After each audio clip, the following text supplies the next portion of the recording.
Good morning everyone. Today we are going to solve some numericals related to previous year board questions.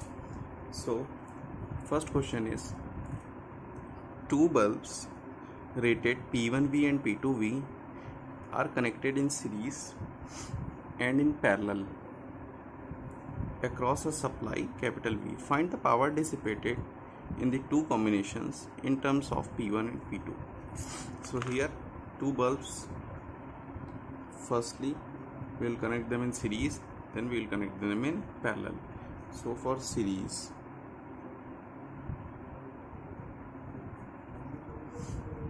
these are two bulbs. Consider these bulbs have internal resistances R1 and R2. Now these are connected with power supply V.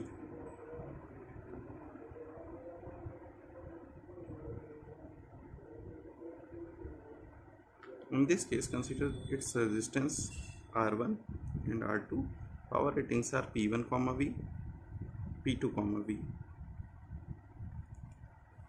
Since these are connected in parallel, consider current I is flowing through it. Since I current is flowing, I current is passed through first and second both resistances or the both bulbs. Means current will be same in both the bulbs. So in this case, if I say current through first bulb, I is equals to P by V, P equals to V, I say P1 by V, source is same. Similarly, current through second bulb, current through second bulb, it is again I is equals to P2 by V. These are two currents. Now current is same. Since bulbs are in series, their resistances are in series. Since resistances are in series, so if I say the resistance of combination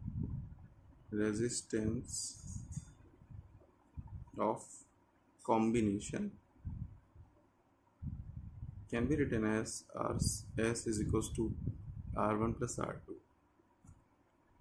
Put the values of R1 and R2. What is R? R is equals to V by I. So put V by I for first and V by I for second. Both V and I is same. So here for first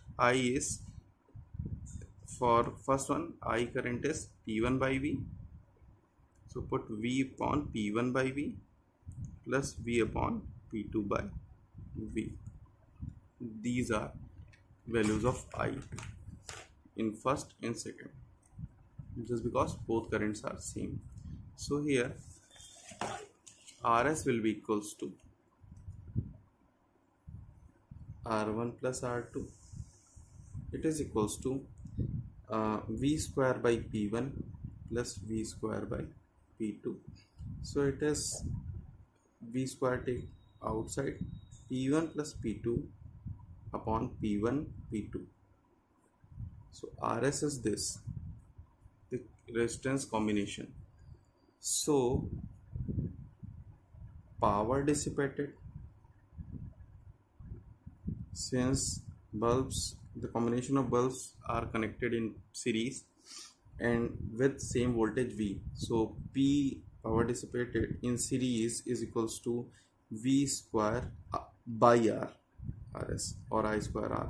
So put V square and R here, this one, P1 plus P2 upon P1 P2. So this is equals to solving this, P1 P2 upon P1 plus P2. So this is what series combination of power dissipation. When the bulbs are connected in series, then the power dissipation is this much. Now for parallel combination, second for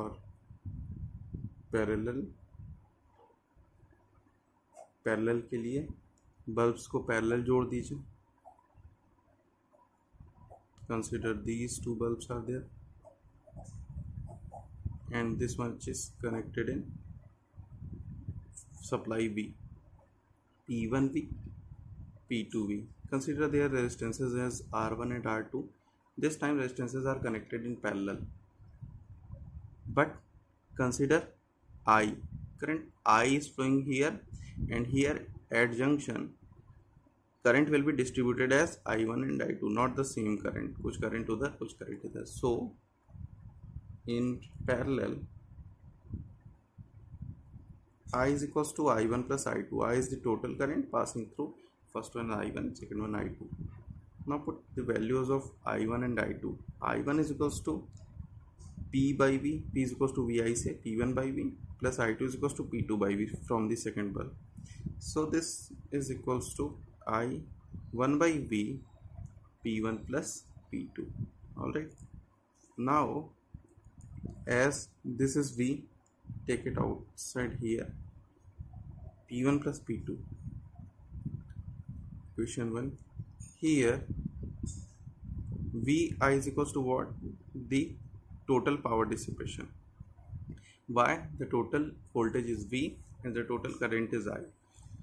So power dissipation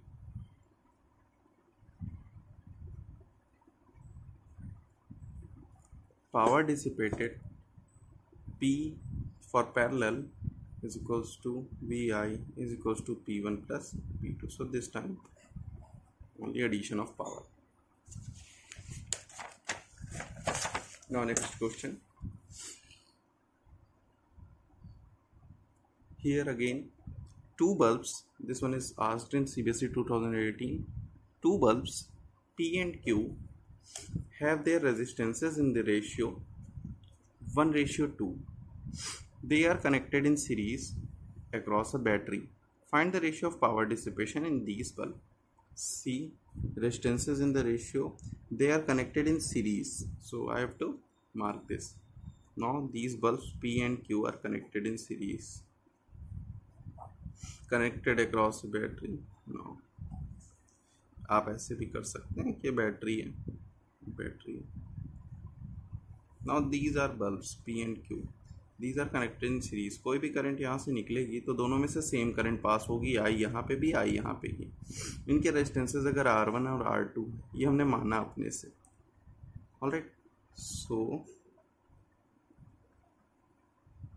as they are connected in series,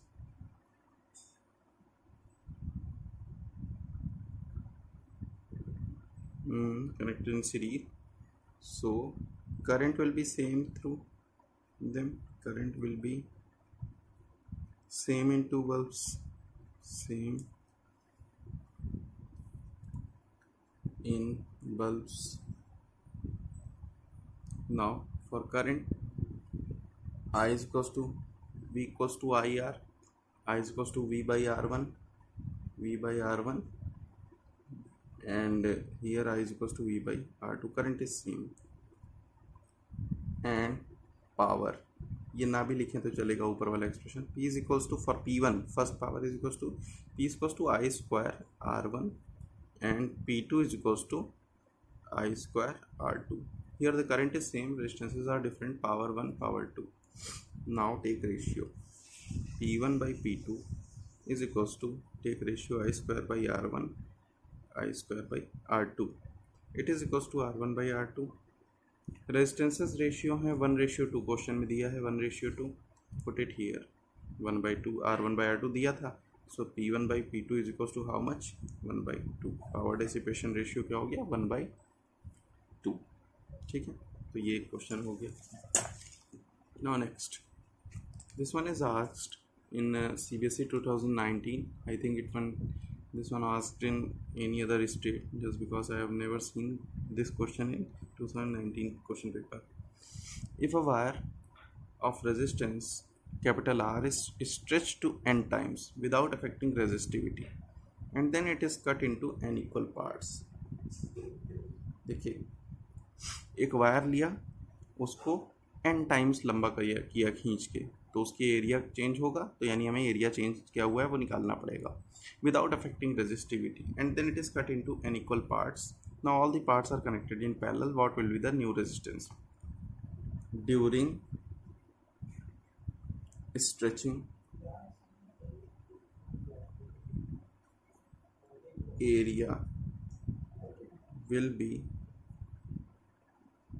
reduced.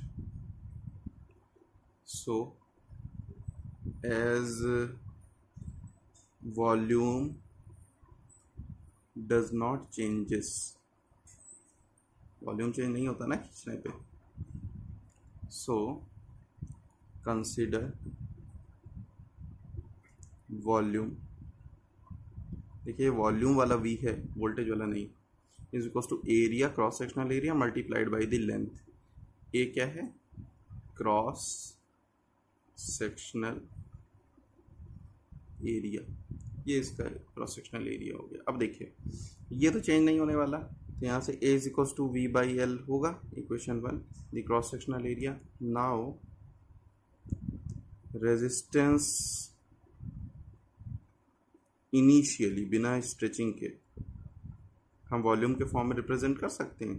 R is equal to रो, मैं आपकी simplicity के लिए small v कर दे रहा हूँ इसको, जिससे voltage ना हो के volume, rho L by A होता है, इसको लिख सकते हैं रो L बाई A की जगह हम क्या रख दें? V बाई L, तो V और बाई L, ठीक है. तो ये हो जाएगा R इनिशियल वाला जो है रो L square by V, equation 1, ठीक है. ये देखिए स्मॉल v यूज़ कर रहे हैं वॉल्यूम के लिए, कैपिटल V वोल्टेज के लिए हम लोग करते हैं.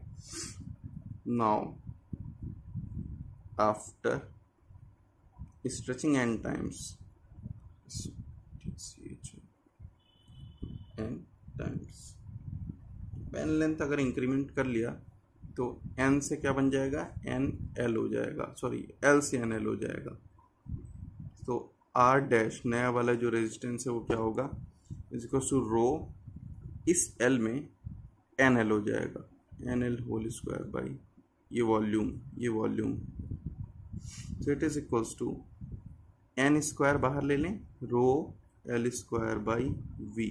ये rho L square by V अभी हमने पीछे देखा था किसके बराबर था? इनिशियल रेजिस्टेंस के बराबर था, यानी n square into initial resistance हो जाएगा ये R डैश. नाउ ये तो हमारा हो गया केस जब हमने केवल लेंथ इंक्रीज किया. अब चेक करना है कि इसके n टुकड़े कर दिए, टेकिंग n इक्वल लेंथ के टुकड़े कर दिए, taking n equal parts, R double dash is equal to जो नया रेजिस्टेंस बनेगा R डबल डैश, इसको n इक्वल पार्ट में कर दें तो R डैश बाई n हो जाएगा, क्योंकि लेंथ बराबर से कटती चली जाएगी. तो n square by n square R by n is equal to n R, ये केवल बचेगा नया वाला जो टुकड़े करने के बाद. अब अगला क्वेश्चन में कह रहा था कि इक्वल पार्ट में बांटने के बाद all the parts are connected in parallel, all the parts are connected in parallel. अब इन्हीं सभी NR के कितने पार्ट होंगे? n इक्वल पार्ट होंगे, तो इसको अब पैरेलल में कनेक्ट कर रहा है. तो now all parts connected in parallel, ये तो बड़ा आसान है. R न्यू नाम दे देते हैं, R न्यू जो नया वाला बनेगा वो क्या होगा? ये NR पैरेलल कितने, ये एक का वैल्यू कितनी हो गई? NR इस तरह के कितने हैं? n है, तो 1 by NR plus 1 by NR plus इस तरह करते करते n टाइम्स हो जाएगा. तो ये वैल्यू क्या हो गई? देखिए n अपॉन NR है ना, तो ये n अपॉन NR बन गया. अब इसको हम उल्टा कर दें, यहाँ ऊपर देख लेते हैं, ये देखिए इसका रेसिप्रोकल लेंगे, इसका रेसिप्रोकल, तो R new is equals to NR by n, तो क्या हो जाएगा? n कट गया R, यानी जितना इनिशियल था उतना ही रहेगा, नो चेंज, ठीक है ना, कोई भी चेंज नहीं आएगा. ये तो था क्वेश्चन. नाउ नेक्स्ट इज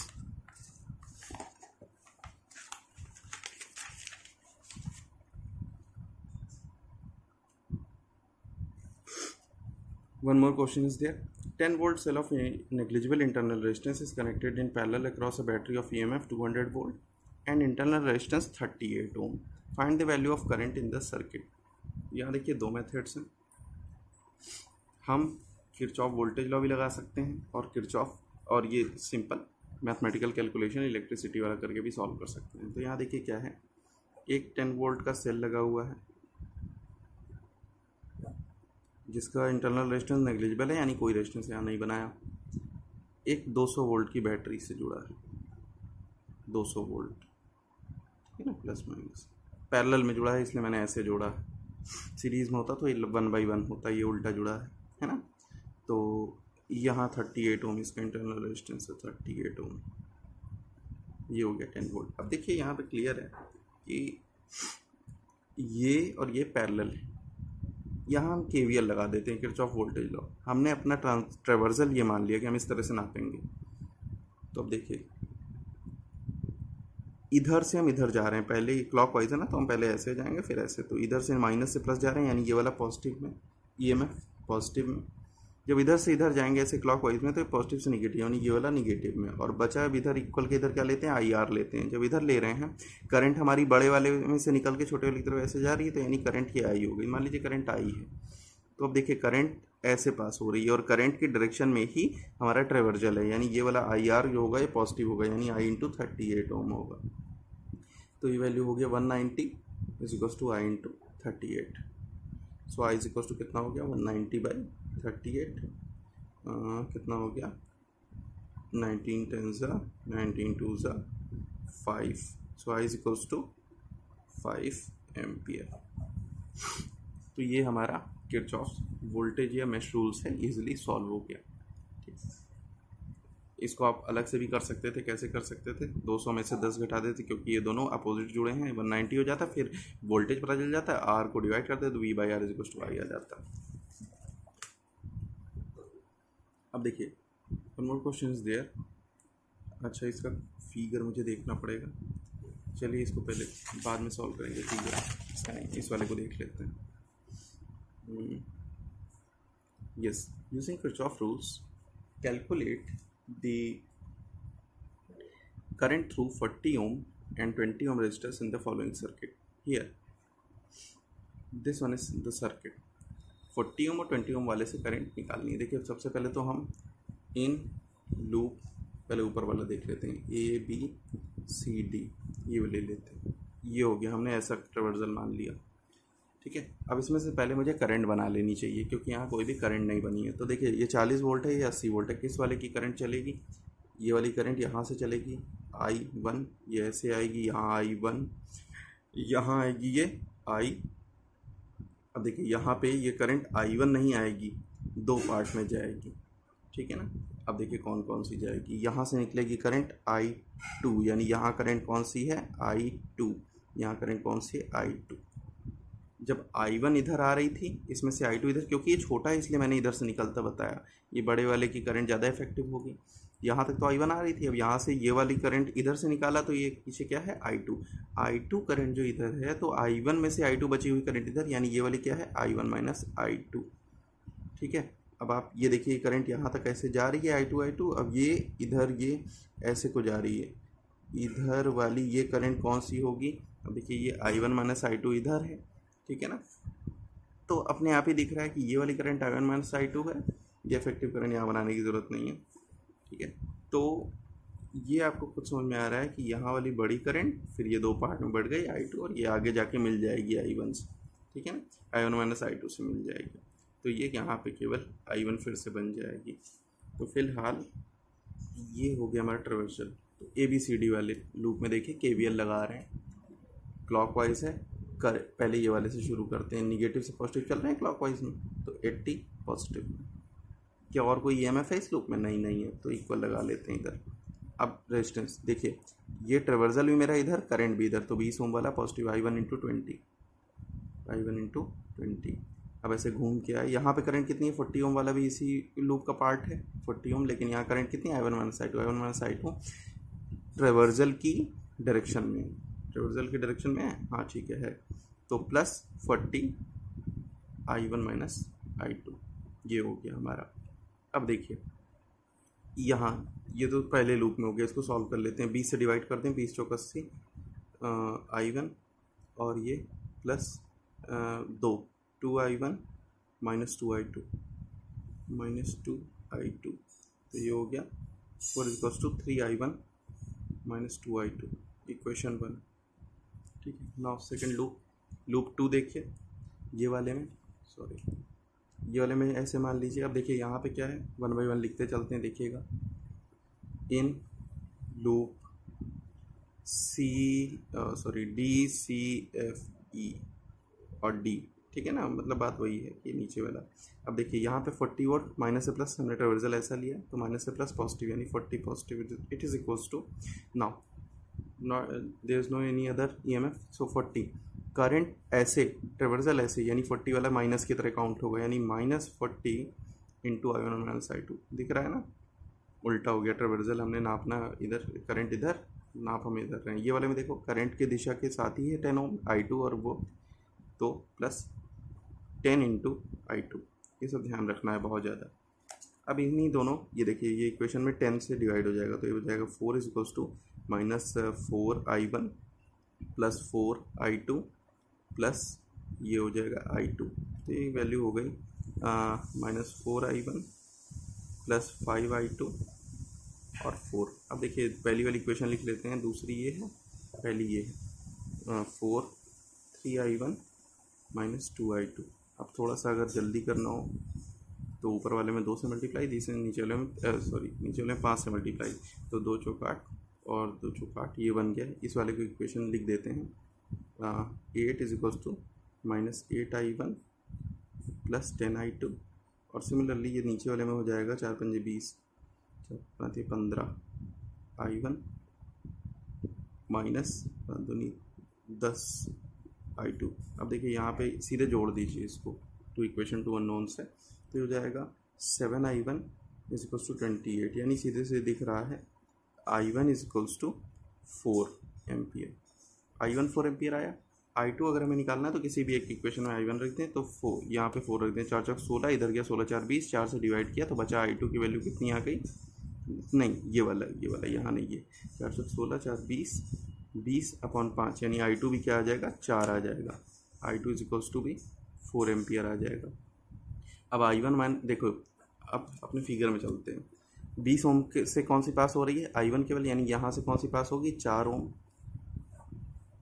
20 ओम वाली करंट कौन सी है, 4 एम्पियर वाली।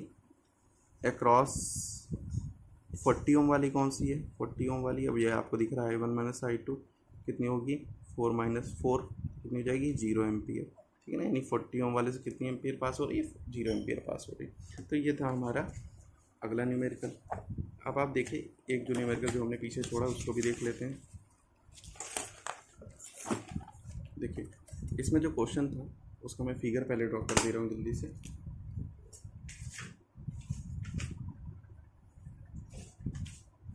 देखिए इसमें ये फिगर है,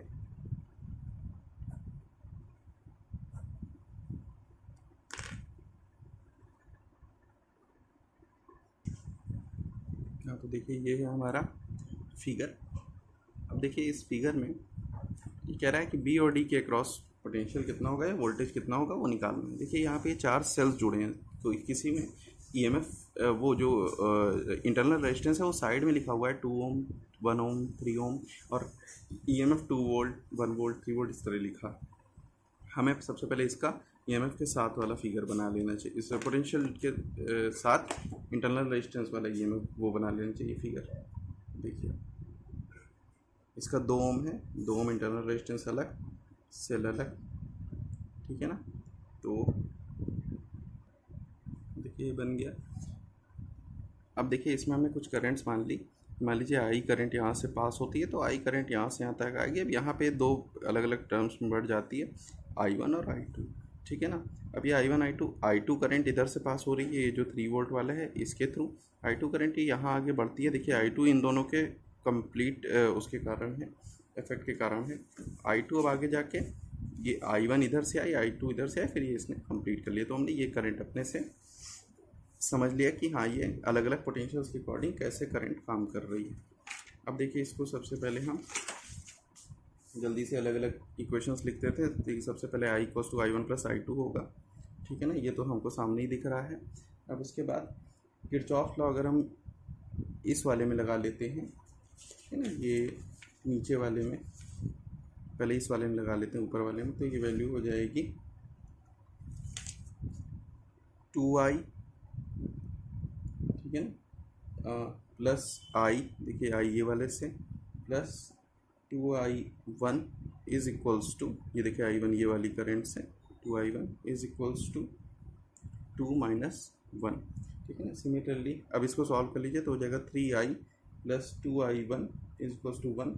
सिमिलरली अब इस वाले लूप में अगर लगाते हैं, इस तरह से कोई भी कर ले, तो ये हो जाएगा दूसरे वाले लूप के लिए DC BD के लिए, तो इसको ऐसे ले लेंगे AB, नहीं गलत ले लेते हैं, A इसको ले लेते हैं, B इसको, D ये हो गया, C हो गया, ठीक है ना, ये वाला नाम मैंने रखा था ऊपर।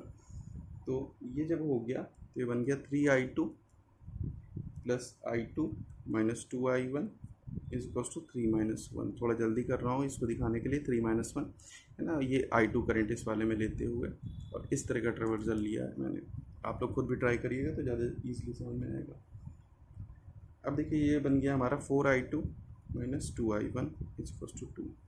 ऑन सॉल्विंग जब हम सॉल्व करेंगे तो इसका मैंने सॉल्व करके पहले से रखा हुआ था, i1 is equals to -1/13a। आप खुद भी सॉल्व करिएगा i1 i2 के लिए। एक इक्वेशन ये हो गई है, एक इक्वेशन ये हो गई है, दो इक्वेशन दो अननोन, आप इजीली कर सकते हैं। i2 is equals to 6/13a and i is equals to 5/13a। जब ये तीन आपको इक्वेशंस मिलती हैं i1 i2 i, तो आप सबसे पहले क्या करिए, अब आपको बोला है पोटेंशियल डिफरेंस अक्रॉस B, है ना, B और D के बीच में। तो B और D के बीच में अब देखना है कि B और D के बीच में कितने ओम का, 2 ओम का रेजिस्टेंस लगा था। इसमें करंट कौन सी मानी है, I1 मानी है, यानी I1 वाली जो है इसमें पोटेंशियल ड्रॉप देगी, potential drop across B and D। तो ये किससे गवर्न होगी, 2 ओम वाले से, यानी इसको मैं VBD नाम दे देता हूँ। VBD is equals to current जो भी हो उसके अंदर और मल्टीप्लाइड बाई जो भी रेजिस्टेंस हो, 2 ओम का रेजिस्टेंस है ना, तो ये हो गया। तो करंट कितनी अभी हमने I1 निकाली है, देखिए -1/13। तो -1/13, चूँकि ये केवल डायरेक्शन बता रही है -1/13, हमें पोटेंशियल ड्रॉप लेना है, तो हम केवल इसमें पॉजिटिव पार्ट ले लेंगे, 1/13 मल्टीप्लाइड बाई 2, तो इट इज़ 2/13। 2/13 वोल्ट्स का पोटेंशियल ड्रॉप BD के अक्रॉस होगा, ठीक है ना। तो ये इक्वेशंस हम इस तरह से सॉल्व करते हैं। आप इसको खुद से इसके सॉल्यूशंस निकाल के I1 I2 की वैल्यू देखिएगा। एक बार जैसे लिया हुआ है, जैसे मैंने आपको बताया है कि निगेटिव से पॉजिटिव से निगेटिव ले रहे हैं तो माइनस ट्रावर्सल के टाइम में सेल में, और इस तरह इसमें करंट के साथ, करंट के डायरेक्शन के अपोजिट है तो माइनस, करंट के डायरेक्शन के साथ है तो प्लस, इस तरह से ट्रावर्सल आप ले लीजिएगा। यहाँ ध्यान दीजिएगा मैंने ऊपर वाले में ऐसा बनाया हुआ है तो मैंने सारे ही साइन यूज़ उल्टे किए हैं। जैसे पॉजिटिव से निगेटिव वाले को अगर प्लस माना तो ये वाले को भी प्लस, तो इसमें माइनस प्लस का थोड़ा बहुत चेंजेस हो सकता है, उसको आप देखिएगा। बाकी रूल्स आपको एक साथ सभी लगाने चाहिए। Thank you.